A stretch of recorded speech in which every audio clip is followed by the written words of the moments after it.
Assalamualaikum warahmatullahi wabarakatuh.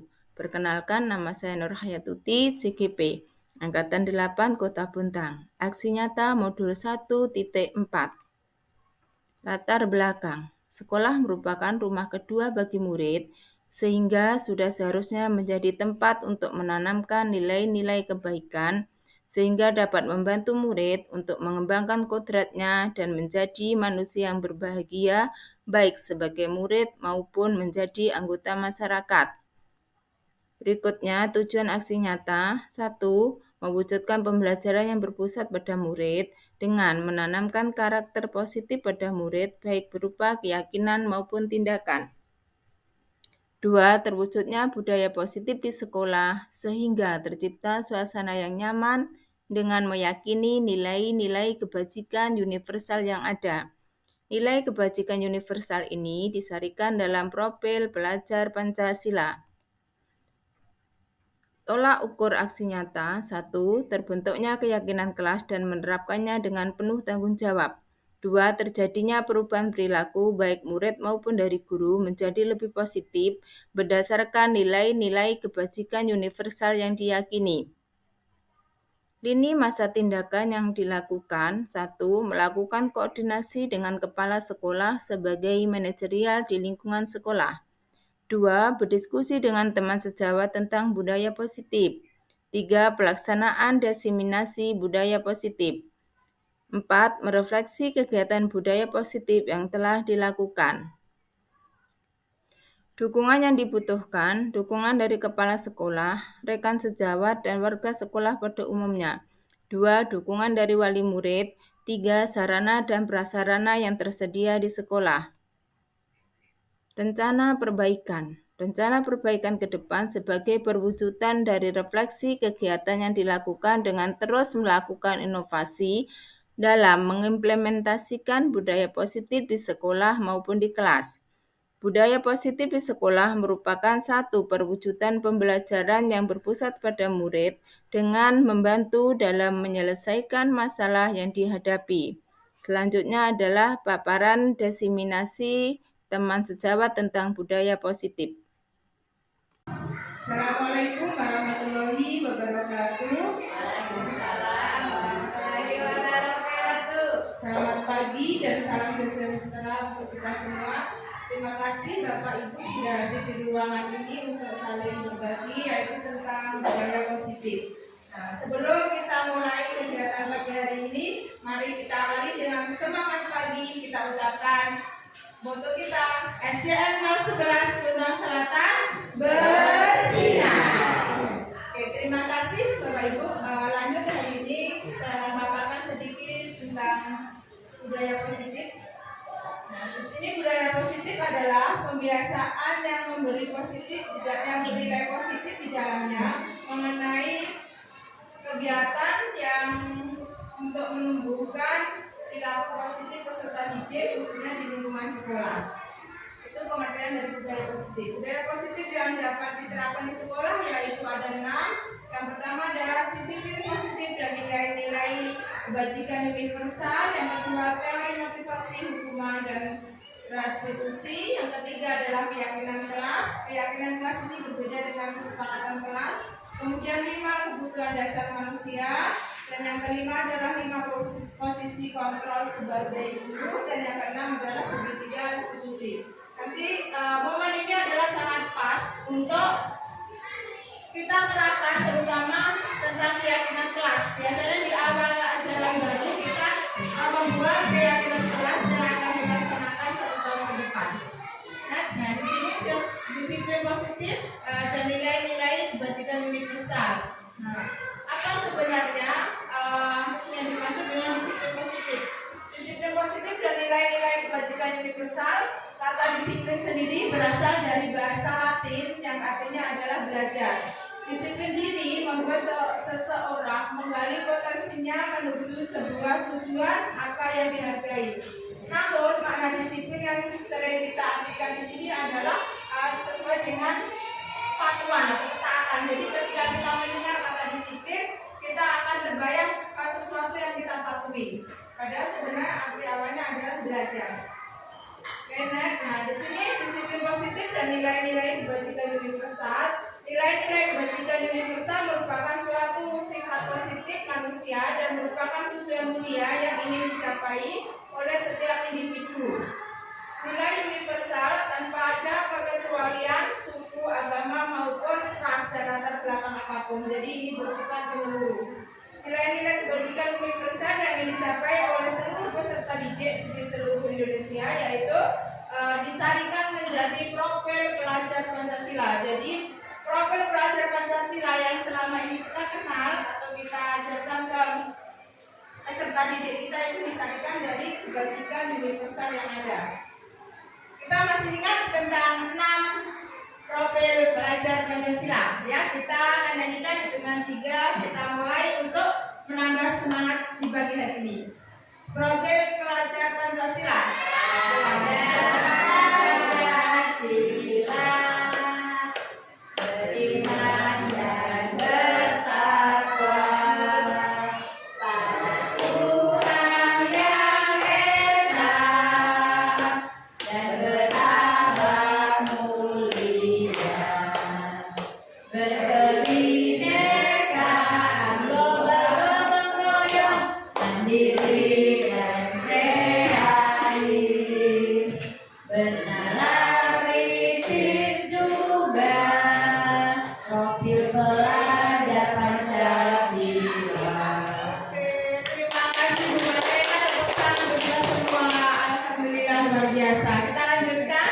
Nah, kita masuk pada teori motivasi, hukuman, penghargaan dan restitusi.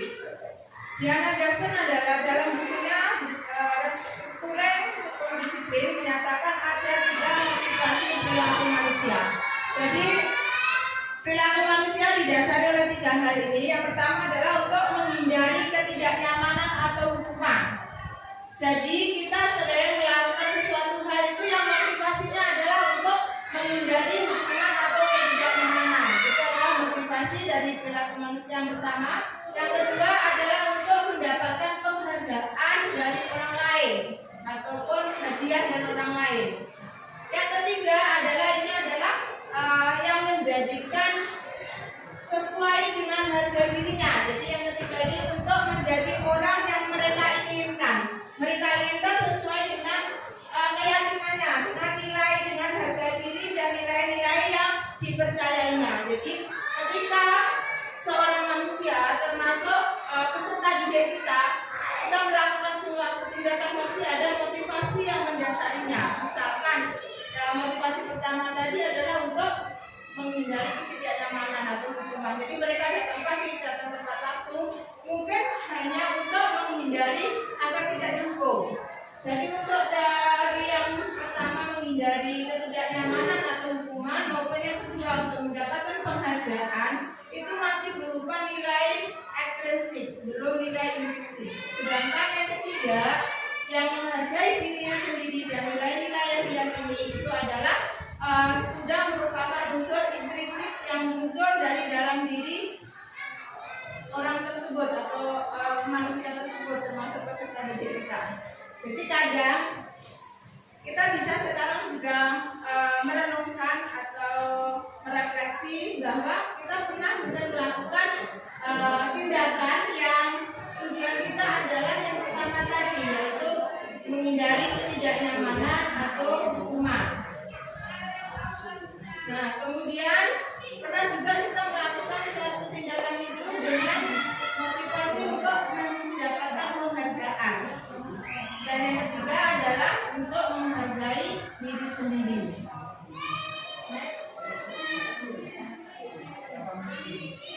Dan di sini masih lanjut. 1. Untuk menghindari ketidaknyamanan atau hukuman biasanya ini merupakan tingkat motivasi perilaku yang terendah atau yang pertama. Nah, motivasi ini merupakan usaha untuk menghindari masalah pada dirinya yang mungkin akan berpengaruh kepada mereka secara fisik maupun secara psikologis. Kita ketahui bahwa hukuman itu bisa berupa fisik dan bisa secara psikologis. Yang kedua, berikutnya adalah untuk mendapatkan penghargaan penghargaan atau hadiah dari orang lain. Ini adalah motivasi perilaku yang kedua. Motivasi ini satu tingkat di atas dari motivasi menghindari hukuman. Jadi tingkatan kedua adalah menghindari mendapatkan penghargaan. Biasanya orang dengan motivasi ini akan melakukan sesuatu untuk mendapatkan tindakan atau penghargaan. Orang dengan motivasi ini akan bertanya, jika saya melakukan ini, apa yang akan saya dapatkan? Jika saya tidak melakukan ini, apa akibatnya? Jadi yang kedua adalah motivasi untuk mendapatkan penghargaan itu akan berpikir, jika saya melakukan ini, apa hasilnya? Jika saya tidak seperti ini, bagaimana hasilnya? Itu adalah tingkatan yang kedua dari motivasi tindakan manusia. Berarti satu tingkat di atas tindakan sebagai menghukum atau sebagai menghindari hukuman. Lanjut, yang ketiga adalah merupakan unsur intrinsik dari dalam diri kita, yaitu motivasi untuk menjadi orang yang mereka inginkan dan menghargai diri sendiri. Di sini seseorang tersebut punya prinsip yang sangat kuat. Ya, kemarin kita waktu rapat pernah ya Pak Sahabat juga mengeluarkan itu, berarti beliau punya prinsip yang seperti itu sesuai dengan keyakinan yang diyakini. Di sini adalah dengan nilai yang mereka percaya, mereka melakukan ini karena nilai-nilai mereka yakini dan hargai. Mereka melakukan nilai-nilai yang mereka yakini dan hargai merupakan motivasi yang akan membuat seseorang memiliki disiplin positif, karena motivasi ini bersifat intrinsik, artinya berasal dari dalam dirinya sendiri, tidak memperdulikan hukumannya apa, kemudian penghargaan yang akan didapat apa. Nah, berikutnya adalah tentang keyakinan kelas. Bapak Ibu, kalau kesepakatan kelas, aturan kelas sudah sering kita lakukan, tapi ini adalah keyakinan kelas. Keyakinan kelas itu memang biasanya harus kita lakukan di awal ajaran baru. Jadi sebelum kita memulai pembelajaran, sebelum melanjutkan kelas kita, seharusnya memang sudah kita buat keyakinan kelas itu bersama dengan warga kelas tersebut. Jadi keyakinan kelas bersifat lebih abstrak, jadi itu merupakan perbedaannya dengan aturan kelas. Nah, saya ulang yang nomor 1, keyakinan kelas bersifat lebih abstrak daripada peraturan yang lebih rinci, jadi bersifat lebih global. Kemudian yang kedua, keyakinan kelas merupakan pernyataan-pernyataan yang universal, jadi masih bersifat umum. Misalkan menghargai orang lain, itu adalah contoh pernyataan yang bersifat umum. Kemudian yang ketiga, keyakinan kelas dibuat dalam bentuk positif. Jadi dalam pembentukan keyakinan kelas ini menggunakan kata-kata yang positif. Yang ketiga, yang keempat, keyakinan kelas hendaknya tidak terlalu banyak sehingga mudah diingat. Bapak Ibu, bagi yang belum membuat keyakinan kelas mungkin bisa dibuat pas saat ini kondisi dan situasinya sangat memungkinkan di awal pembelajaran. Jadi ini adalah tahapan-tahapannya, nanti akan saya tayangkan saat ini. Kemudian saya lanjutkan dulu yang kelima, keyakinan kelas hendaknya dapat diterapkan di kelas atau sekolah tersebut. Yang keenam, semua warga kelas hendaknya ikut berkontribusi atau berpartisipasi dalam memberikan pendapat atau mengutarakan apa sebenarnya yang diinginkan dari kelas nanti. Jadi tidak ada yang penyajian, tapi semua berdiskusi untuk menuliskan tentang keinginan mereka terhadap kelas tersebut. Kemudian yang ketujuh, bersedia meninjau kembali keyakinan kelas yang telah dirumuskan, artinya melakukan refleksi tentang keyakinan kelas yang sudah dibuat. Nah, ini adalah langkah-langkah pembuatan untuk keyakinan kelas. Nanti di akhir diseminasi ini akan saya tayangkan. Kemarin di kelas saya sudah coba untuk membuat keyakinan kelas bersama dengan anak-anak atau dengan peserta didik kami di kelas 5. Mungkin nanti kalau ada hal-hal yang belum bisa dipahami atau masih membingungkan bisa ditanyakan, kita sharing pendapat di sini. Ini langkah-langkahnya. Jadi langkah-langkah dalam pembuatan keyakinan kelas itu yang pertama adalah berdiskusi, memunculkan peraturan kelas yang ditaati. Jadi yang langkah pertama adalah kita mengajak diskusi seluruh warga kelas. Misalnya murid kita di situ ada 30, berarti 30 peserta didik itu kita ajak diskusi. Nah, dalam diskusi ini Bapak Ibu bisa menyiapkan post-it. Jadi anak-anak itu kita bagiin post-it satu-satu, kemudian kita suruh untuk menuliskan satu saja tentang program kelas yang mereka inginkan atau yang mereka mau. Nah, setelah melakukan diskusi tersebut, nanti anak-anak akan menempelkan hasil dari pemikirannya, apa yang mereka inginkan untuk peraturan kelasnya, ditulis di post-it tadi. Masing-masing akan maju ke depan untuk menempelkan.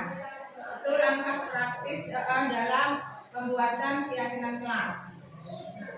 Setelah nanti kan anak-anak sudah menempelkan semua hasil diskusinya, atau apa yang ada di pikirannya, apa yang menjadi kemauannya sudah ditempel di tempat yang disediakan. Mungkin bisa karton, bisa juga papan tulis. Untuk sementara ditempel di papan tulis bisa. Semua sudah menempelkan, baru di sini langkah keduanya adalah merubah peraturan menjadi kalimat yang positif. Jadi setelah anak-anak tadi maju ke depan untuk menuliskan pendapatnya di post-it, langkah yang kedua adalah merubah peraturan menjadi kalimat yang positif. Misalkan, Bapak Ibu, anak-anak di situ menuliskan tidak membuang sampah sembarangan. Berarti tidak membuang sampah sembarangan itu masih kalimat yang bermuatan negatif. Jadi kata-kata tidak itu masih bermuatan negatif. Jadi langkah yang kedua adalah setelah menuliskan tadi, merubah kalimat menjadi kalimat yang positif. Seperti yang saya contohkan tadi, tidak membuang sampah sembarangan. Berarti kalimat positifnya bagaimana kira-kira Bapak Ibu? Iya, membuang sampah pada tempatnya. Nah, jadi seperti itu. Nah, begitu juga dengan kemarin di kelas juga ada tidak terlambat. Nah, itu juga masih berupa pernyataan atau kalimat yang bermuatan negatif. Nah, kalimat positifnya datang tepat waktu, seperti itu. Jadi di peraturan kelas itu memang langkah kedua adalah merubah kalimat negatif menjadi kalimat positif. Baik, Bapak Ibu, sampai sini bisa dipahami ya, dan mungkin nanti diterapkan. Selanjutnya yang ketiga, ini urutannya ya. Jadi yang ketiga menanyakan, menyarikan peraturan menjadi nilai. Jadi peraturan tadi kan banyak ya yang ditulis anak-anak, yang ditempelkan. Mungkin ada yang tidak membuang sampah sembarangan, sudah kita rubah kalimatnya, akhirnya akan kita sarikan. Di situ ada yang menuliskan menghargai orang lain, disiplin, tanggung jawab, tepat waktu, tidak menyontek, mengerjakan tugas, seterusnya. Banyak sekali hasil dari pendapat anak-anak. Akhirnya setelah kita rubah kalimat-kalimat negatif menjadi kalimat positif, berikutnya adalah kita sarikan. Kita sarikan itu berarti lebih kita ringkaskan. Misalkan di sini disiplin. Di sini di poin disiplin, misalkan di sini kita tempel disiplin. Berarti kalau datang tepat waktu masuk di kolom disiplin.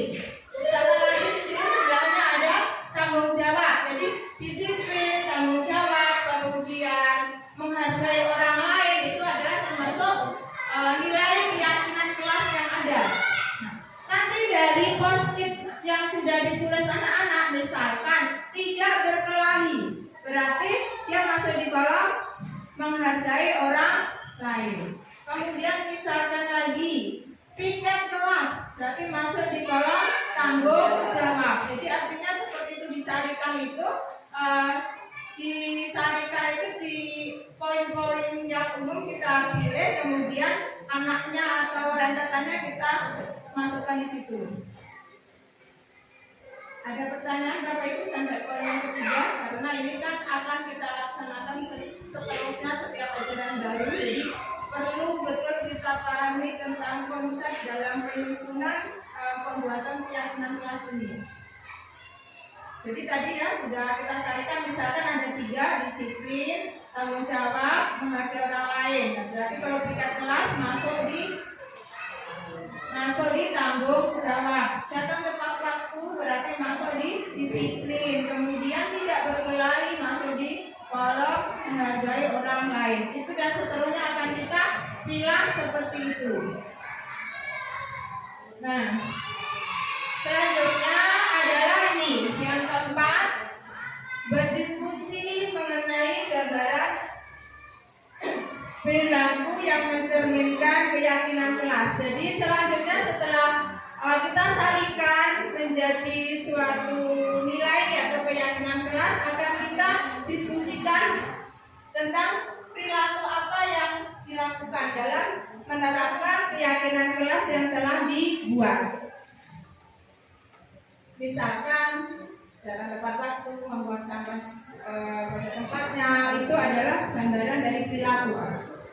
Kemudian yang kelima adalah berdiskusi mengenai peran warga kelas. Di sini artinya misalkan datang tepat waktu, tugas siapa? Tugas guru dan murid. Jadi guru juga datang tepat waktu, murid juga datang tepat waktu, seperti itu. Dan yang terakhir adalah nih, setelah didiskusikan, kita akan pelaksanaannya akan dievaluasi atau direfleksi. Baik Bapak Ibu, sudah lumayan ya, sudah agak lama kita berdiskusi. Kita kasih peregangan sebentar, yaitu ketika saya bilang 1 maka tepuknya 1. Ketika saya bilang 2 maka tepuknya dibonusi 1 menjadi 3. Ya, kita coba untuk menghilangkan rasa pegal di tangan. 1, 2, 2, 1. Alhamdulillah, luar biasa. Terima kasih Bapak Ibu. Kita lanjut di materi berikutnya adalah tentang ini. 5 kebutuhan dasar manusia. Ternyata manusia mempunyai 5 kebutuhan. Kebutuhan dasar berarti kebutuhan yang memang harus dipenuhi, tidak boleh tidak. Seluruh tindakan manusia memiliki tujuan semua. Tidak ada orang yang melakukan perbuatan tanpa tujuan. Semua yang kita lakukan adalah usaha terbaik untuk mendapatkan keinginan. Ketika kita mendapatkan sesuatu yang kita inginkan, pada dasarnya kita sedang memenuhi 1 atau lebih kebutuhan dasarnya. 5 kebutuhan dasar manusia menurut William Glasser. Di sini Bapak Ibu ada gambar di depan. 5 kebutuhan itu yang pertama adalah bertahan hidup. Ya, posisi di tengah. Kemudian kasih sayang dan rasa diterima. Ini yang kedua. Yang ketiga kebebasan. Yang keempat kesenangan, dan yang kelima penguasaan. Bertahan hidup merupakan kebutuhan biologis manusia. Sisanya yang 4 itu adalah kebutuhan psikologis. Jadi yang bertahan hidup ditaruh di tengah itu merupakan kebutuhan biologis manusia yang harus dipenuhi, termasuk makan, minum, dan seterusnya. Sisanya yang 4, selanjutnya yang 4 poin itu adalah kebutuhan dasar psikologis. Yang pertama akan saya uraikan tentang kebutuhan bertahan hidup. Kita tidak akan bisa bertahan hidup kalau tidak makan, tidak minum, dan seterusnya. Begitu juga anak, ketika mungkin dari rumah berangkat ke sekolah belum sarapan, belum sempat makan di rumah, kemudian bapaknya yang ke sekolah pengen marah. Itu wajar karena terpenuhi. Kemudian yang kedua adalah kebutuhan kasih sayang dan rasa ingin diterima. Tidak ada satu orang pun yang ingin dirinya tidak diterima oleh orang lain. Sering kita jumpai ketika di kelas ada anak-anak yang berulang atau caper mencari perhatian. Sebenarnya ketika seorang murid atau peserta didik kita melakukan caper, cari perhatian, termasuk cari perhatian temannya, gurunya, itu merupakan usaha dari peserta didik tersebut untuk memenuhi kebutuhan dasarnya, yaitu kebutuhan akan rasa diterima. Cuma kadang kita sebagai guru langsung nakal betul, karena apa? Kita belum memperhatikan untuk yang kebutuhan dasarnya tentang rasa diterima. Mungkin setelah anak itu diperhatikan, dia akan diam. Kadang pernah ya kita lihat anak ini kok selalu cari perhatian ke gurunya ataupun ke temannya. Nah, itu karena memang berusaha memenuhi kebutuhan, dan kita sebagai guru ya harus mengerti itu. Kemudian yang kedua adalah rasa kebebasan. Jadi tidak ada seorang pun yang mau untuk dipaksa. Mereka ingin bebas menurut keyakinannya. Yang ketiga adalah rasa kesenangan.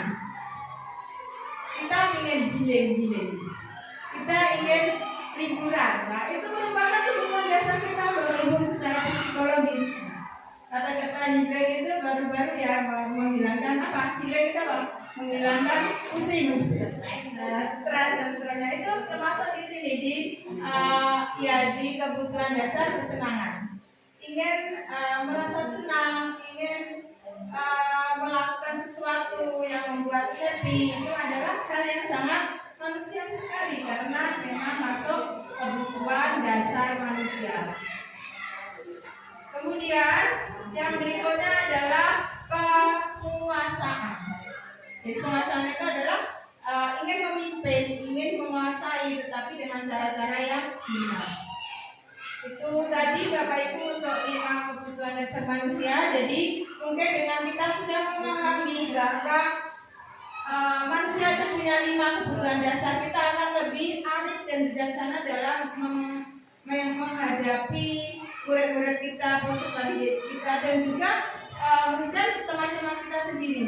Karena kadang kenapa kok hari ini kayaknya lain penampilannya, kok agak kurang ceria, mungkin ada satu kebutuhannya yang memang belum dipenuhi waktu dari rumah, misalkan terburu-buru atau apa, itu bisa berpengaruh terhadap perilaku manusia.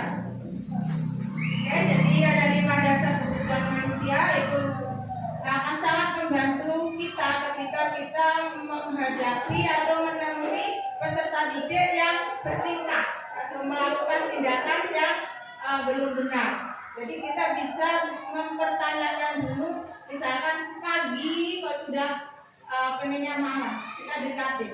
Tadi dari rumah sudah sarapan belum? Mungkin memang anak itu dari rumah sudah dimarahi oleh orang tuanya karena bangunnya kesiangan, jadi ke bawah sampai sekolah. Jadi kita akan mencoba untuk mencari lebih dalam lagi kebutuhan dasar mana yang belum dipenuhi anak ini, sehingga anak ini menunjukkan perilaku yang tidak diinginkan. Jadi misalkan baru datang sekolah sudah ini ribut dengan temannya, sudah mulai bertindak, kita dekatin dulu, kita tanyakan apa yang dilakukan sebelum berangkat ke sekolah. Jadi di rumah itu sebenarnya banyak faktor yang mempengaruhi perilaku anak tersebut. Kadang ketika bangunnya sudah kesiangan, buru-buru, mungkin orang tuanya juga istilahnya agak memarahi, itu kan bisa terbawa sampai di sekolah. Nah, berarti itu kebutuhan tentang kasih sayangnya belum terpenuhi di pagi hari itu. Jadi dengan memahami kelima kebutuhan dasar ini akan sangat membantu ketika menghadapi murid kita yang melakukan tindakan. Jadi mencoba untuk personal ya, kita tanyakan, bukan kita lihat endingnya saja. Oke, untuk selanjutnya, nah kita masuk kepada 5 posisi kontrol. Diana Dawson dalam bukunya Restructuring 10 Disiplin tahun 1998 mengungkapkan bahwa guru perlu meninjau kembali penerapan disiplin di ruang-ruang kelas. Apakah telah efektif, apakah telah berpusat pada murid, memerdekakan murid, dan memandirikan murid, bukan memandikan ya, memandirikan dengan memandikan dan beda ya, memandirikan murid melalui serangkaian riset dan berdasarkan pada teori kontrol. Dr. William Dawson berkesimpulan ada 5 teori kontrol seorang guru. Jadi Bapak Ibu, kita sebagai seorang guru ternyata punya 5 posisi kontrol yang bisa diterapkan ke peserta didik. Oke, baik, kita lihat lebih lanjut 5 teori kontrol tersebut apa saja. Yang pertama adalah posisi kontrol sebagai penghukum. Yang kedua adalah posisi kontrol pembuat rasa bersalah. Yang ketiga adalah posisi kontrol teman. Yang keempat posisi kontrol pemantau. Dan yang kelima adalah posisi sebagai manajer atau posisi kontrol manajer. Dari kelima posisi kontrol seorang guru ini masing-masing mempunyai ciri tertentu, mempunyai kekhasan tersendiri, dan akan menghasilkan atau berpengaruh kepada muridnya dengan hasil yang sangat berbeda juga. Setelah ini akan kita bahas satu persatu tentang 5 posisi kontrol tersebut. Oke, yang pertama adalah posisi penghukum. Di sini posisi kontrol sebagai penghukum bisa secara fisik maupun verbal. Jadi hukuman itu bisa secara fisik dan verbal yang akan diterima oleh seseorang. Kemudian pada posisi penghukum biasanya menyatakan sekolah memerlukan sistem dan alat yang dapat menekan murid. Jadi peraturan itu dipergunakan sebagai alat untuk mendisiplinkan murid, untuk menekan murid sehingga tidak harus melakukan itu. Biasanya guru dengan posisi kontrol sebagai penghukum akan berkata dengan kata-kata yang sangat lantang. Misalnya, muridnya datang dari pintu gerbang, kemudian berhenti, sudah terlambat. Jadi kata-katanya itu sangat menegaskan ya. Jadi kadang juga disertai dengan bentakan, disertai dengan gestur tubuh yang mungkin melotot ataupun menunjuk.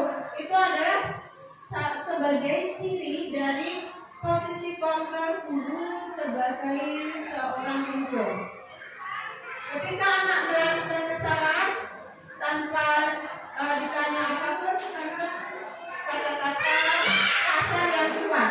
Misalkan, awas kalau tidak menurut, awas kalau tidak melakukan, lihat saja kalau kamu melakukan itu. Semua itu adalah kata-kata yang sering diucapkan dari posisi kontrol guru sebagai seorang penghukum terhadap perilaku atau permasalahan yang dialami oleh peserta didik. Di sini kemudian hasilnya apa?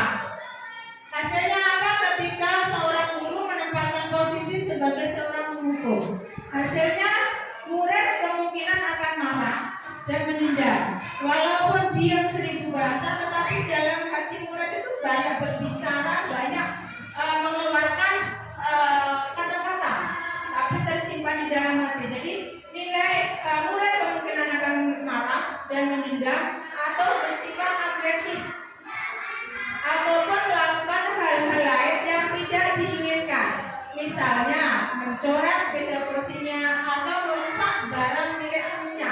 Bahkan yang lebih parah kalau sampai merusak barang milik bapak ibu guru, mungkin yang motor atau mobil diberet, lumayan.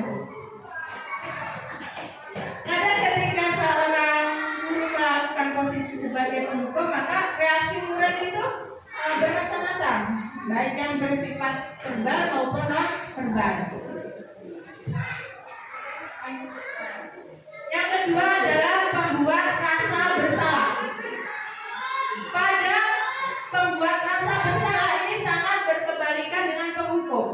Kalau dalam penghukum tadi posisi guru menempatkan dirinya sebagai penghukum, maka secara verbal langsung mengeluarkan kata-kata yang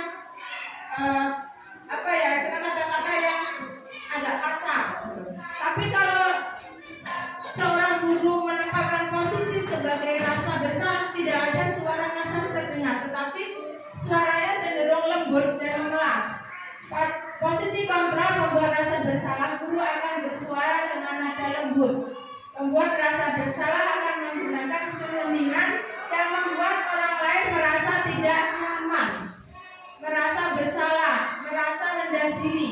Kata-kata yang keluar dengan lembut seperti itu. Ibu sangat kecewa sekali dengan kamu dan sebagainya. Misalkan lagi, kenapa nak kamu lakukan itu? Coba ya. Tidak ada suara yang menggema. Tetapi itu akan membekas di hati anak. Anak akan dibuat merasa bersalah, merasa tidak mampu menyenangkan orang lain, tidak mampu menghargai orang lain, dan seterusnya. Ini posisi kedua sebagai posisi pembuat rasa bersalah. Yang pertama tadi sebagai penghukum, yang kedua sebagai pembuat rasa bersalah. Kira-kira kalau guru memposisikan sebagai pembuat rasa bersalah, apa hasil yang didapat oleh murid? Hasilnya adalah ini, murid akan merasa bersalah telah mengecewakan bapak atau ibu gurunya. Murid akan merasa menjadi orang yang gagal. Sebenarnya yang ini tidak hanya berlaku bagi murid, tetapi kalau sudah merasa bersalah terhadap orang lain juga seperti itu. Saya ulang, murid akan merasa menjadi orang yang gagal dan tidak bisa membahagiakan orang lain. Padahal sikap seperti ini lebih berbahaya dari posisi sebagai seorang penghukum. Karena apa? Emosi yang akan rapat tertanam di dalam hati murid. Kalau ketika tadi guru sebagai penghukum, posisi kontrolnya sebagai penghukum, murid akan bisa mengekspresikan, meluapkan kesalahannya, kemarahannya dengan perbuatan yang mereka lakukan. Tetapi ketika murid sebagai seorang guru melakukan posisi sebagai pembuat rasa bersalah, maka murid tidak bisa melampiaskan rasa bersalahnya, rasa kecewa, tidak bisa membahagiakan orang lain, itu terpendam di dalam hati. Dan sesuatu yang terpendam di dalam hati itu lebih membahayakan. Mending dikeluarkan. Oke, jadi ini hasilnya. Yang ketiga adalah posisi sebagai teman. Posisi kontrol sebagai teman, guru tidak akan menyakiti murid, baik lewat bentakan maupun rasa bersalah. Namun, guru akan tetap mengontrol murid melalui persuasi. Posisi teman pada guru bisa positif dan negatif. Berpengaruh positif, ya, jadi ketika seorang guru menempatkan posisi kontrol sebagai teman, dia mempunyai dua posisi. Posisi pertama memang positif, posisi keduanya negatif. Posisi positifnya adalah karena menjalin hubungan yang baik dengan muridnya, terjalin komunikasi, terjalin keakraban dengan muridnya. Itu adalah sisi positifnya. Namun di balik sisi positifnya ada sisi negatifnya ketika seorang guru memposisikan kontrol dirinya sebagai seorang penghukum, sebagai seorang teman. Posisi negatifnya di sini adalah bila suatu saat nanti guru tidak membantu murid atau berubah sikapnya, maka murid akan kecewa. Di sini ada unsur ketergantungan. Ketergantungan seorang murid terhadap gurunya. Ketika saya nanti tidak bisa, ketika saya nanti melakukan kesalahan, ketika saya nanti bapak ibu guru yang membela saya, yang membantu saya mencarikan jalan keluarnya. Aman deh. Nah, itu adalah sisi negatifnya. Oke, kemudian hasilnya apa ketika kita sebagai seorang guru menempatkan posisi kontrol sebagai teman? Hasil yang akan didapat murid atau yang dirasakan murid adalah ini. Murid akan merasa senang dan akrab dengan gurunya, itu adalah dampak positifnya tadi yang telah saya sampaikan. Kemudian, namun dampak negatifnya adalah murid akan bergantung. Jadi murid tidak mandiri, akan bergantung pada gurunya. Bila ada masalah, murid merasa bisa mengandalkan gurunya untuk menyelesaikan masalahnya. Kalau kita amati Bapak Ibu guru, kita pernah melihat atau mungkin pernah mengalami kita memposisikan diri di mana. Itu bisa kita refleksikan selama kita menjadi guru sampai saat ini, kira-kira di posisi kontrol mana yang sudah kita lakukan. Tadi kan sudah saya jelaskan, pertama tadi ada sebagai penghukum, kedua sebagai pembuat rasa bersalah, ketiga sebagai teman, dan yang keempat ini nanti adalah sebagai pemantau. Ya, ini yang keempat sebagai pemantau. Nah, sesuai dengan namanya pemantau, berarti pemantau. Posisi kontrol guru sebagai pemantau, guru akan memantau, berani mengawasi. Pada saat mengawasi, kita bertanggung jawab terhadap perilaku seseorang yang kita awasi. Posisi pemantau berdasarkan pada peraturan, jadi selalu berdasarkan data dan fakta. Seorang pemantau tidak akan menegur peserta didik atau orang lain tanpa fakta, tanpa data yang dijadikan dasar. Itu salah satu ciri khasnya. Kemudian posisi pemantau berdasarkan pada peraturan-peraturan dan konsekuensi. Biasanya posisi pemantau sangat mengandalkan hitungan data yang digunakan sebagai bukti atas perilaku seseorang. Misalkan begini, ada peserta didik kita yang terlambat. Sekolah masuk pada jam 7. Anak tersebut datang jam 7.30. Posisi kontrol sebagai seorang pemantau pasti akan bertanya, nah, sekarang jam berapa nak? 7.30 misalkan muridnya menjawab. Kamu tahu sekolah kita masuknya aturan masuk jam berapa? Jam 7. Itu adalah salah satu ciri dari pemantau, selalu mengandalkan data untuk mengontrol perilaku. Kemudian akan ditanya lagi, konsekuensinya apa kalau kamu terlambat? Nah, kita sudah tahu, mungkin misalkan suruh membersihkan halaman ataupun sebagainya. Itu adalah posisi kontrol sebagai pemantau. Jadi ketika guru di sini memposisikan kontrol sebagai pemantau, maka akan berorientasi pada data, aturan yang ada di sekolah ataupun aturan yang ada di kelas masing-masing. Oke. Kemudian hasilnya apa? Hasilnya adalah murid memahami konsekuensi yang harus diterima. Jadi karena murid tadi atau peserta didik tadi sudah melanggar aturan, maka dia sudah paham saya nanti akan mendapatkan konsekuensi seperti ini. Jadi tanpa bapak ibu gurunya mengulang atau menentukan sanksi, peserta didik sudah paham, sudah tahu apa sanksi dari perbuatan tersebut. Nah, di sini hasilnya adalah murid memahami konsekuensi yang harus diterima karena melanggar salah satu aturan. Guru tidak menunjukkan emosi yang berlebihan, jadi tidak pakai bentangan, tidak pakai pelototan dan seterusnya. Murid tetap merasa tidak nyaman karena pada hakikatnya tidak ada satu orang pun, baik itu anak-anak maupun manusia dewasa, yang mau dihukum, yang mau melakukan sesuatu yang tidak baik.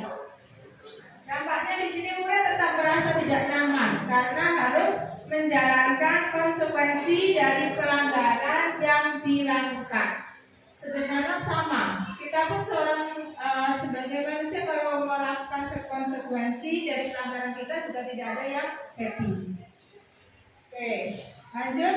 Nah, ini adalah posisi yang kelima. Posisi kontrol guru yang kelima adalah posisi manajer. Ini merupakan posisi yang sangat ideal yang bisa dilakukan untuk menyelesaikan masalah dibandingkan dari keempat posisi kontrol seorang guru yang tadi telah saya sampaikan. Yang kelima adalah posisi kontrol sebagai manajer. Posisi guru berbuat sesuatu bersama murid. Jadi tidak satu arah, ini komunikasinya dua arah. Kemudian mempersiapkan murid mempertanggungjawabkan perbuatannya.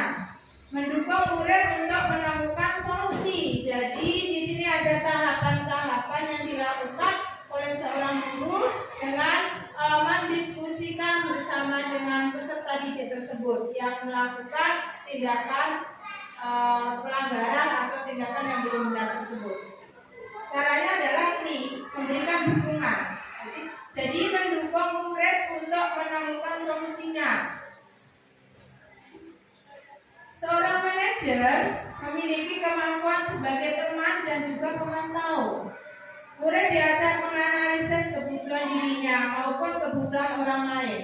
Jadi pada posisi manajer ini adalah fokus untuk memperbaiki perbuatan, bukan menanyakan siapa yang salah atau siapa yang benar. Di sini seorang guru dalam posisi manajer akan duduk bersama dengan murid, ditanya kenapa melakukan itu, kemudian mencoba memahami tentang perasaan murid saat itu, kemudian kira-kira menanyakan sudah sesuai tidak dengan nilai-nilai yang ada di diri peserta didik tersebut. Selanjutnya dibimbing untuk mencari solusi dari permasalahan yang dihadapi tersebut sampai pada menemukan harga diri, kemudian menemukan kemandirian dalam mencari solusi ketika menghadapi suatu permasalahan. Selanjutnya hasilnya apa? Hasilnya adalah ketika seorang guru memposisikan sebagai posisi manajer, maka murid sudah mengetahui adanya masalah. Jadi sebenarnya Bapak Ibu, ketika peserta didik atau murid kita melakukan sesuatu, dia sudah tahu apa yang dilakukan itu benar atau salah, itu tahu. Cuman kadang ada hal-hal yang tidak bisa dipilihnya. Jadi hasilnya ketika seorang guru menerapkan posisi sebagai manajer adalah murid sudah mengetahui adanya masalah. Guru akan mengembalikan tanggung jawab pada murid untuk mencari jalan keluar dari permasalahan tersebut, tentunya dengan bimbingan guru. Pada posisi manajer merupakan posisi ideal dari kelima posisi kontrol tersebut.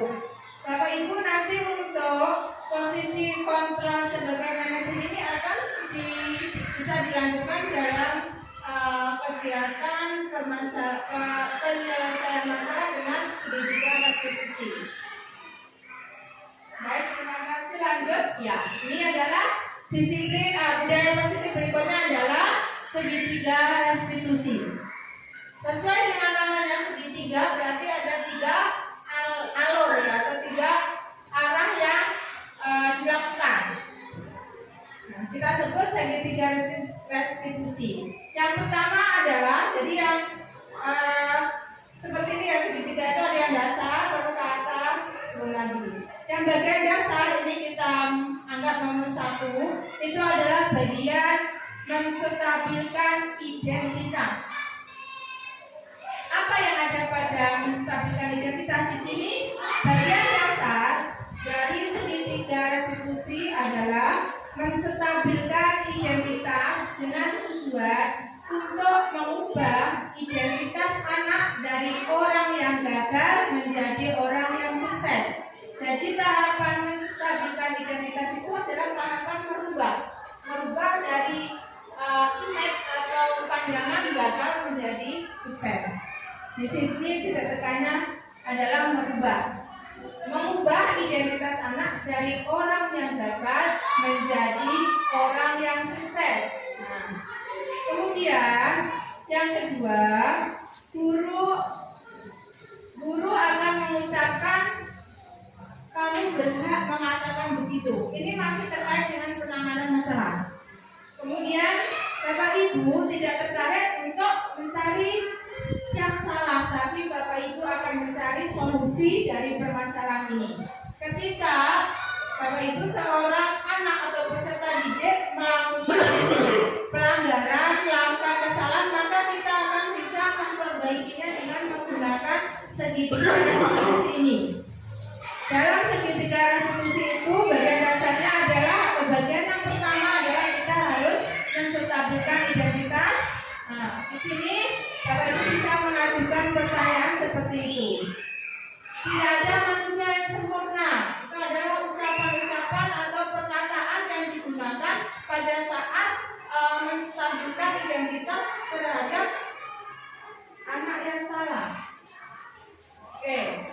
Nah, selanjutnya kita bisa menyelesaikan masalah ini. Jadi kata-katanya sangat bijak yang diberikan kepada peserta didik dalam rangka menstabilkan identitas dari apa yang telah dilakukan tersebut. Kemudian tidak ada manusia yang sempurna. Itu adalah kata-kata yang diucapkan oleh seorang guru ketika melakukan restitusi terhadap perbuatan atau pelanggaran yang dilakukan oleh peserta didik. Jadi tidak langsung menyalahkan memang selalu begitu, tidak. Tapi tidak berfokus mencari salah atau menyalahkan, tapi mengubah dari identitas menjadi sukses dengan mengatakan bahwa tidak ada manusia yang sempurna. Kita bisa menyelesaikan ini. Namun sebelum kita melakukan restitusi ke peserta didik kita harus mengontrol diri kita sendiri. Tarik nafas dalam dulu, duduk tenang, panggil anak, baru kita masuk ke restitusi. Oke. Ya. Berikutnya adalah validasi tindakan yang salah. Setelah menstabilkannya tadi sudah masuk ke berikutnya. Tahapan berikutnya adalah validasi tindakan yang salah.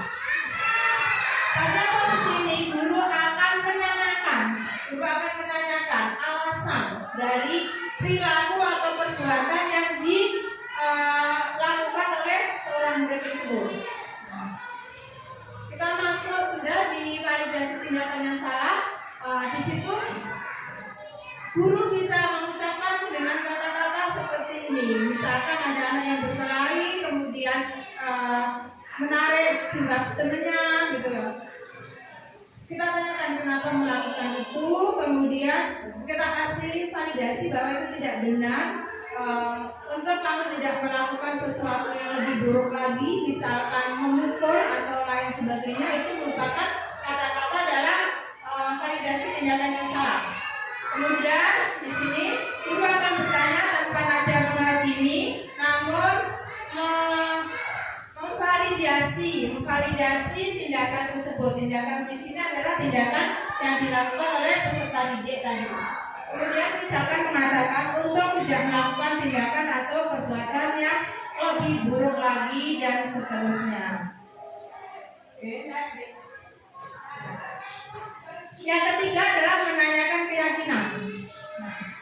Ini untuk segitiga restitusi ini Bapak Ibu merupakan materi terakhir di disiplin budaya positif. Jadi yang ketiga adalah menanyakan keyakinan kelas. Menanyakan keyakinan anak tersebut.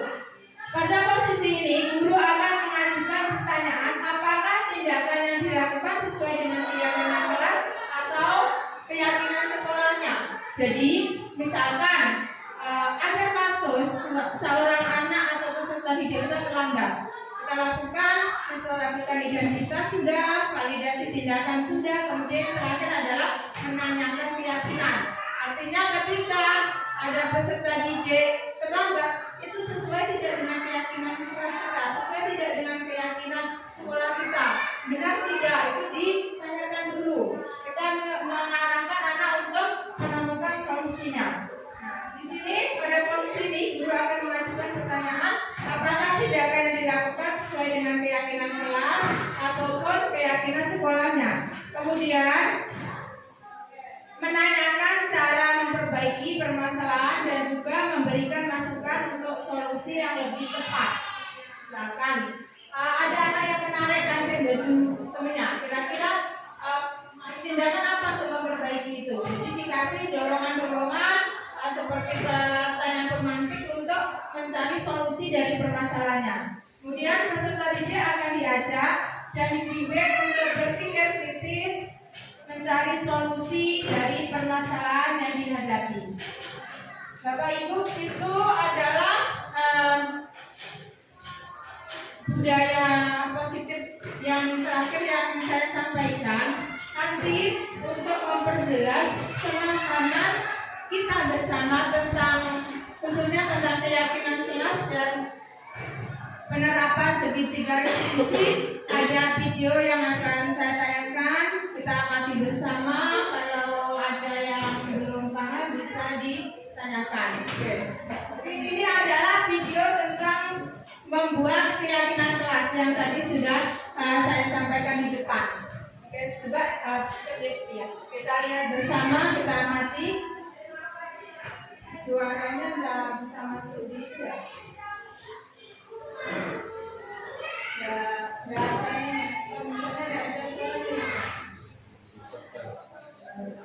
Itu kemarin saya waktu hari Kamis kemarin membuat keyakinan kelas karena memang umumnya adalah pas anak baru masuk, jadi sebelum mulai ini kan masih masa PNS ya Bapak Ibu, masih PNS, bisa kita gunakan waktu itu untuk membuat keyakinan kelas. Nah, tadi untuk secara teorinya sudah saya paparkan di depan. Ini cuplikan video, mungkin bisa kita lihat bersama. Kalau ada hal-hal yang masih belum jelas nanti bisa ditanyakan.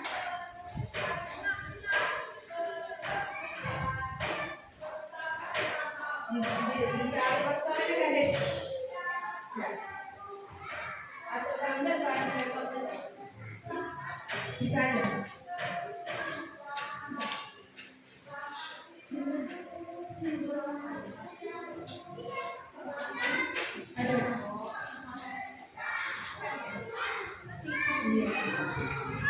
Soalnya kalau sudah bisa. Ini saya lagi ya Bapak Ibu lagi membagikan post-it. Nanti masing-masing anak akan saya bagikan post-it sesuai dengan tadi yang saya jelaskan langkah-langkah pembuatan keyakinan kelas. Yang pertama tadi adalah membagikan post-it kepada peserta kelas atau wakil kelas. Nah, kemudian tadi setelah dibagikan post-it, anak-anak akan menuliskan peraturan kelas yang mereka mau atau yang mereka inginin atau yang mereka inginkan. Nah, nanti setelah itu anak-anak akan maju ke papan tulis untuk menempel hasil post-itnya. Ya, kemudian nanti akan kita sarikan seperti tadi, menyarikan kalimat positif dan negatif.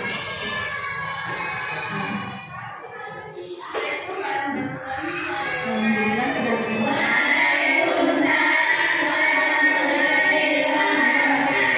Ini proses keyakinan kelas ya, kalau ibu silakan diamati dulu. Ini ajaran baru. Sekarang kalian dari kelas apa? Kita melanjutkan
Ini paling tidak memerlukan waktu lama Bapak Ibu untuk membuat kesepakatan kelas itu karena memang apa ya sudah tersusun kayak itu. Kita bagi posisi langsung anak-anak menuliskan, kemudian setelah selesai menuliskan nanti akan ditempel di papan tulis.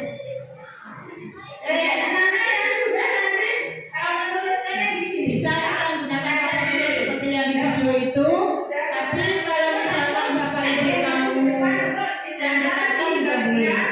Orang diskusi peraturan kelas berkenaan. Ya, sudah langsung boleh diskusinya. Langsung sudah, belum? Yang lain bisa belum? Satu anak cukup satu ya. Jadi kita instruksikan satu anak satu. Satu anak satu peraturan yang akan dituliskan di post-it itu. Oke, ada yang sudah? Ada yang sudah? Ayo, segera siapkan lagi sini. Ini paling sekitar waktu dari 2 menit yang nyampe untuk itu. Jadi saya harap untuk masing-masing orang bisa membuat seperti itu. Sini. Ya, ayo lanjut Rina. Jadi orang akan menyampaikan hasilnya ke depan. Oke, lanjut. Ya.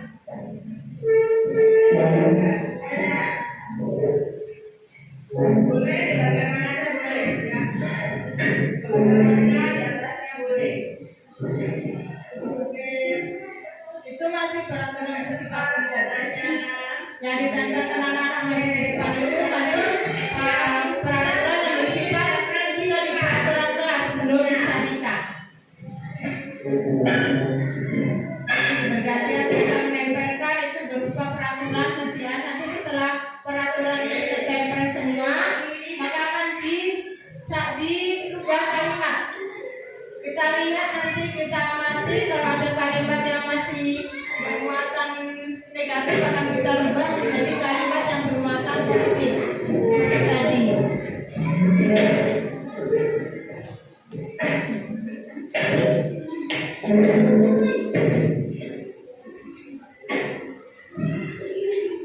Nanti dari tempelan anak-anak itu akan kita lihat kalimat yang dituliskan.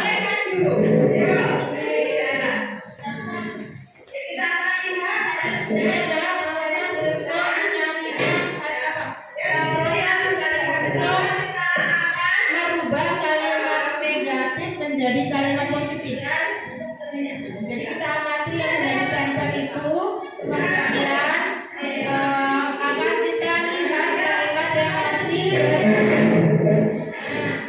masih negatif kalimatnya akan kita ubah menjadi kalimat berubah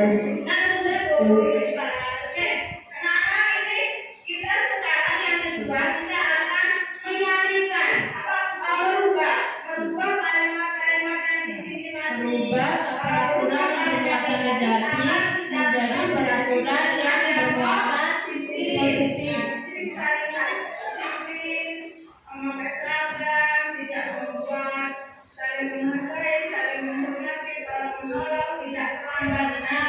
Berarti tidak terlambat ini termasuk kalimat yang masih bermuatan negatif. Kita ubah menjadi kalimat yang bernilai positif. Itu yang ada di final Bapak Ibu Bapak. Tidak terlambat datang sekolah itu akan dirubah menjadi kalimat yang bermuatan positif menjadi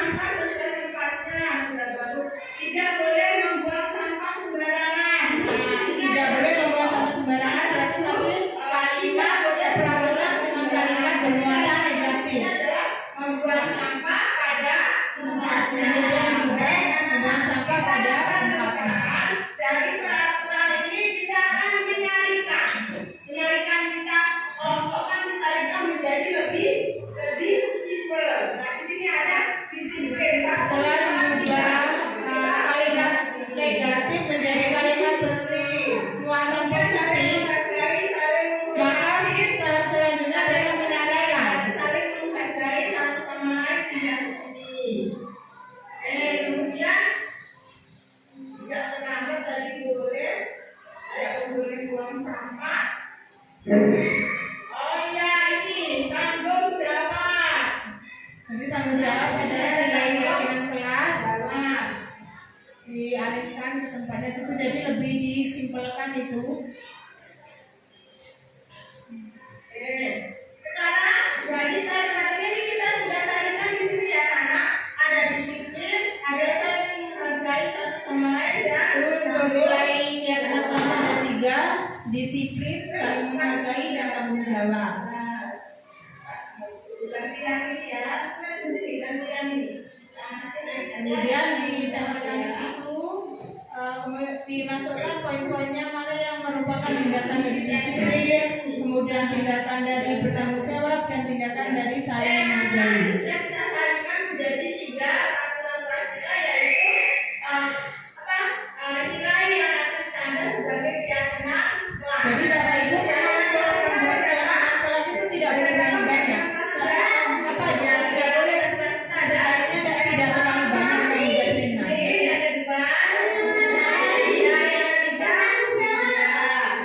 Sekarang dari sini kira-kira mana yang masuk pendisiplinan kegiatan peraturan ya. Buat anak tadi kita masukkan ke poin-poin mana yang masuk disiplin, tanggung jawab, kemudian menghargai orang lain. Di sini ya, ini kan tidak terlalu dari diganti, kata, apa, waktu. Nah, berarti masuk di sini. Jadi dana tempat lain itu masuk di kolom disiplin atau di keyakinan kelas disiplin. Meminta izin keluar sekolah jadi masuk di disiplin. Yuk, bantu ibu lagi. Memakai surat izin atau meminta izin keluar kelas berarti masuk di poin disiplin. Jadi memang kita kelompokkan peraturan itu menjadi tindakan pelaku yang sesuai dengan keyakinan kelas. Misalkan dulu ini, ya itu bisa berkelihatan seperti yang kita baca. Itu sudah selesai kita sampaikan. Ini ya misalkan mengajarkan tugas untuk PR berarti bertanggung jawab. Mengajarkan PR berarti perilaku bertanggung jawab. Peraturan yang anak tulis mengerjakan PR berarti masuk di keyakinan kelas yang bertanggung jawab.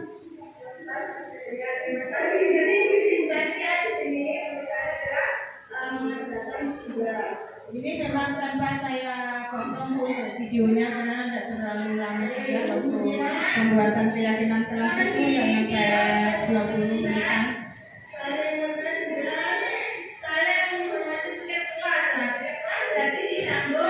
Nah itu peraturan yang katanya ditulis anak-anak sembarang, maksudnya peraturan itu kita kelompokkan lagi akhirnya.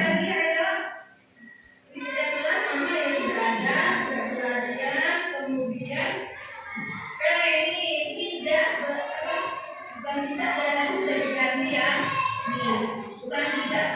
Jadi kita mengajak anak untuk mencari mana yang masuk keyakinan kelas disiplin, mana yang masuk keyakinan kelas bertanggung jawab, dan mana yang masuk perilaku keyakinan kelas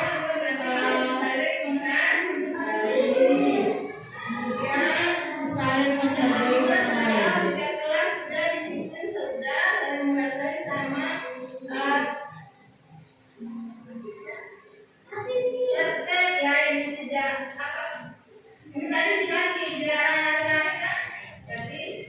Jadi kita ajak anak untuk membaca mana yang perlu kita taruh di kolom disiplin, kolom tanggung jawab, dan kolom saling menghargai.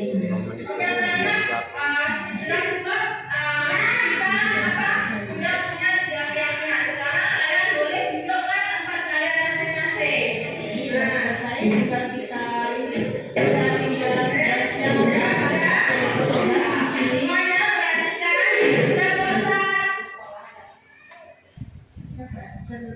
Jadi harapannya seperti itu ya Bapak Ibu, kita kasih post-it, kemudian menuliskan peraturan yang dimau, dan selanjutnya anak-anak menuliskan, kemudian kita rubah kalimat yang masih bermuatan negatif menjadi kalimat positif, dan selanjutnya kita ambil lagi poinnya, mana yang masuk disiplin, mana tanggung jawab, dan mana yang masuk menghargai orang lain. Jadi anak-anak dilibatkan dalam pembuatan.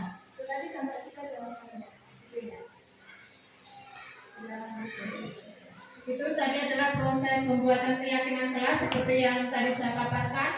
Pertama adalah anak-anak kita kasih positif, dan ada yang ditanyakan Bapak Ibu untuk pembuatan keyakinan kelas. Kalau tidak ada, akan saya lanjutkan di video restitusi, segitiga restitusi. Ini adalah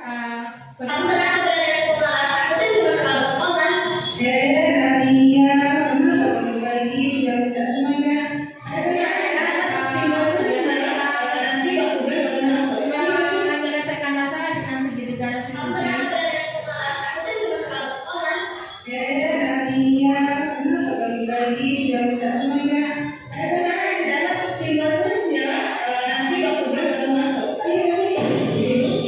Ini kita akan mencoba menyelesaikan masalah dengan penerapan segitiga restitusi.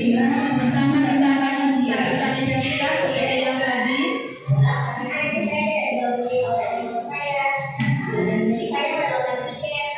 Kita menanyai dulu ya, kenapa melakukan itu. Ini kasusnya dari kesiapan tidak bisa ikut melaksanakan tiket, akhirnya jual dirinya sama hadiah dibilangin mana. Kemudian kita kedua adalah validasi tindakan yang sama.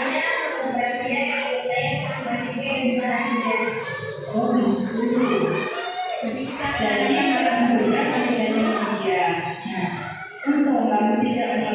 kemudian memberikan penguatan bahwa tidak melakukan sesuatu yang lebih baik lagi.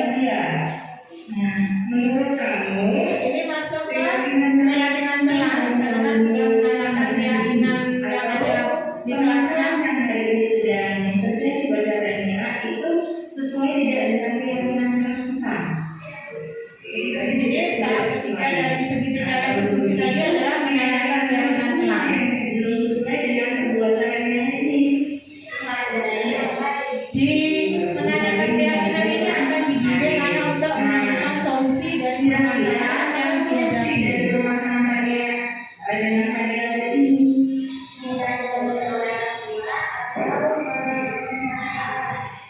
Jadi solusinya adalah ketika waktu tiket datanya lebih pagi ya untuk bisa ikut dengan temannya.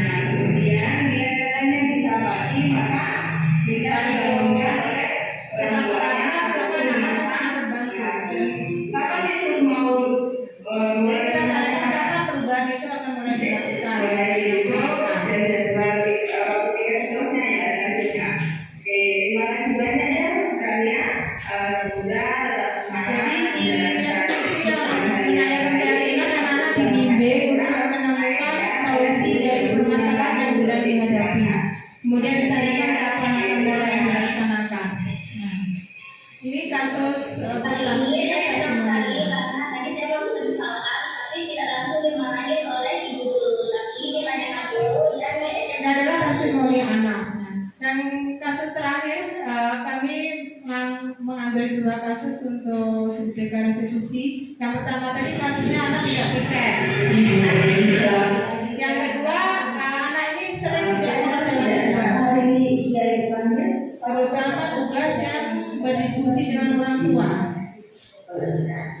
Menurut catatan ini ternyata dia beberapa kali Kan sebenarnya berdiskusi dengan orang tua. Kalau boleh tahu, jadi yang pertama tetap menstabilkan identitas ya. Langkah pertama itu menstabilkan identitas. Kemudian jadi misalnya, tanya kenapa melakukan itu. bersama orang tua baik ya. Nah ini masuk ke validasi tindakan yang salah. Menanyakan apa yang dilakukan. Kemudian masuk ke menanyakan keyakinan setelahnya. Dia kamu tidak melakukan sesuatu yang lebih berusaha misalnya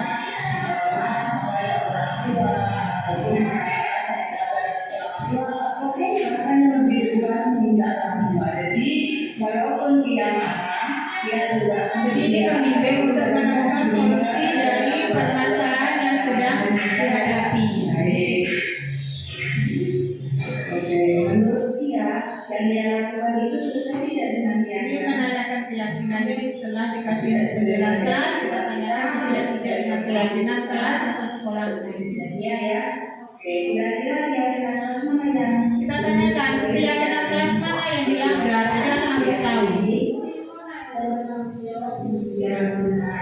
melanggar tidak bertanggung jawab. Dari keyakinan kelas tidak tanggung jawab dan dilanggar. saat ini sedang dihadapi oleh dia? Memberitahu orang tua bahwa tidak mengerjakan tugas pertama. Jadi kalau ada tugas, Kita akan menanyakan tugas itu sejak kapan akan dilakukan, kita tanyakan di menanyakan keyakinan. kemudian membacakannya di mana? Di ada lagi ya yang Kita menggali terus pikiran kita di mana dengan mengajukan pertanyaan-pertanyaan. tidak mudah dalam mengerjakan. Kalau anak masih belum menemukan, akan kita bantu di situ.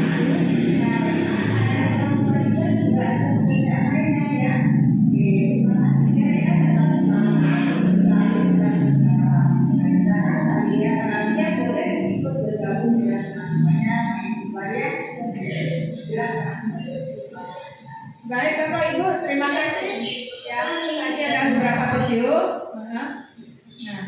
Nah, kita sudah setiap video ada testimoni yang saya berikan, dan ini yang terakhir ucapan terima kasih ya. Nah, kita semua tanggapan siswa. Ternyata yang suka ada di kemarin tidak hanya siswa, yang juga suka. Terima kasih Bu. Baik Bapak Ibu, terima kasih waktu yang telah disediakan. Itu tadi paparan dari saya tentang budaya positif, termasuk ada membuat keyakinan kelas dan penyelesaian masalah dengan segitiga restitusi. Sebelum saya akhiri pada siang hari ini diseminasi saya mohon untuk kesediaan Bapak Ibu satu orang saja untuk menyampaikan tanggapannya atau testimoni dalam kegiatan di siang hari ini. Tadi mulainya pagi, sekarang sudah ke siang. Silakan Bapak Ibu, silakan Bu Indah Supratima. Saya kasih mic-nya untuk memberikan tanggapan atau testimoni pada kegiatan di siang hari ini.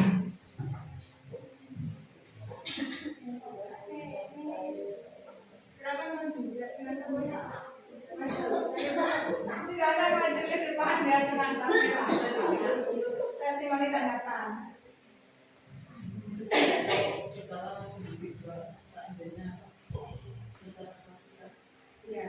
Iya, ini ada kesana Bu Indah, mohon menghadap ke kamera biar rekan cantiknya. Iya. Terima kasih. Ya, nama saya Bidan dari SDN 11 Mentang Selatan.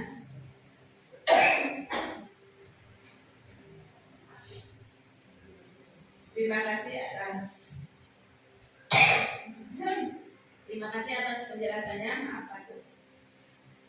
Tentang budaya positif atau disiplin positif, sehingga kami beserta teman-teman menjadi lebih jelas lagi gambaran tentang budaya positif tersebut. Sekali lagi terima kasih banyak atas paparannya, kami menjadi semakin jelas dan mudah-mudahan kami bisa menerapkannya di kelas-kelas kami semua dalam pembelajaran kesehariannya. Demikian, Assalamualaikum warahmatullahi wabarakatuh. Terima. Baik, terima kasih Bapak Ibu. Sebelum saya akhiri, ada yang ditanyakan? Sudah cukup jelas. Terima kasih sekali lagi atas partisipasi Bapak Ibu hari ini. Saya akhiri. Bila kita berkenan berhidayah. Wassalamualaikum warahmatullahi wabarakatuh. Waalaikumsalam warahmatullahi wabarakatuh. Bapak Ibu kalau mau minum